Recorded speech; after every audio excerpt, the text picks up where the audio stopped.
ಒಂದೊಳ್ಳೆ ದಿನವನ್ನ ಕಳಿಬೇಕು ಅನ್ನುವಂಥ ನಿರೀಕ್ಷೆಯಲ್ಲಿ ದಿನವನ್ನ ಪ್ರಾರಂಭ ಮಾಡ್ತೇವೆ. ಆದರೆ ಒಂದು ಚಿಕ್ಕ ಮಾತು ನಮಗೆ ಮನಸ್ಸು ಕೆಡಿಸ್ಬಿಡುತ್ತೆ. ಯಾರದೋ ಒಂದು ಮಾತು ಅಥವಾ ಯಾರ ಜೊತೆನೋ ಮಾಡುವಂಥ ಒಂದು ವಾದ, ಜಗಳ, ಇದೆಲ್ಲವೂ ಕೂಡ ನಮ್ಮ ನಿರ್ಧಾರಗಳನ್ನೇ ಬದಲಾಯಿಸ್ಬಿಡುತ್ತೆ ಮತ್ತೆ ದಿನವನ್ನ ಹಾಳು ಮಾಡುತ್ತೆ. ಒಮ್ಮೆ ಯೋಚನೆ ಮಾಡಿ, ಇದಕ್ಕೆ ಕಾರಣ ಅವರ ಮಾತು ಅಥವಾ ಅವತ್ತಿನ ದಿನಾನ ಅಥವಾ ನಮ್ಮ ಬ್ಯಾಡ್ ಲಕ್ಕ? ಇದ್ಯಾವುದೂ ಅಲ್ಲ.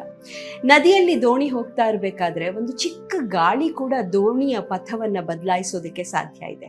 ಹಾಗೆ ಬೇರೆಯವರ ಮಾತುಗಳು ಅಥವಾ ಬೇರೆಯವರ ನಡವಳಿಕೆ ನಮ್ಮೊಳಗೆ ಒಂದು ಸುಂಟರ ಗಾಳಿಯನ್ನ ಎಬ್ಬಿಸಬಹುದು.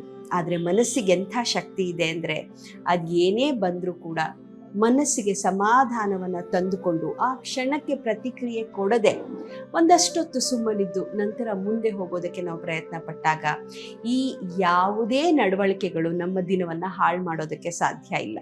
ಆದ್ರಿಂದಾನೇ ಪ್ರಪಂಚದಲ್ಲಿ ಏನೇ ನಡೀತಾ ಇರಲಿ ಅದನ್ನು ನಿಗ್ರಹಿಸುವಂತಹ ಶಕ್ತಿ ನಮ್ಮ ಮನಸ್ಸಿಗಿದೆ.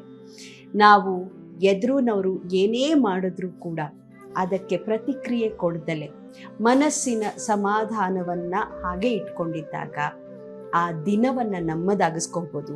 ನಮಗೆ ಹೇಗೆ ಬೇಕೋ ಹಾಗೆ ಬದಲಾಯಿಸ್ಕೊಳ್ಳುವಂಥ ಶಕ್ತಿ ನಮ್ಮ ಮನಸ್ಸಿಗೆ. ಈ ದಿನ ಹಾಳಾಯ್ತು ಅಂತ ಹೇಳ್ಕೊಂಡು ಓಡಾಡೋ ಬದಲು ಆ ದಿನವನ್ನ ನಾನು ಚೆನ್ನಾಗಿ ಮಾಡಿಕೊಂಡೆ ಅಂತ ಹೇಳ್ಕೊಳ್ಳೋದ್ರಲ್ಲಿ ನಮ್ಮ ಮನಸ್ಸಿನ ಶಕ್ತಿ ಇದೆ, ನಮ್ಮ ಗೆಲುವಿದೆ. ಯೋಚನೆ ಮಾಡಿ.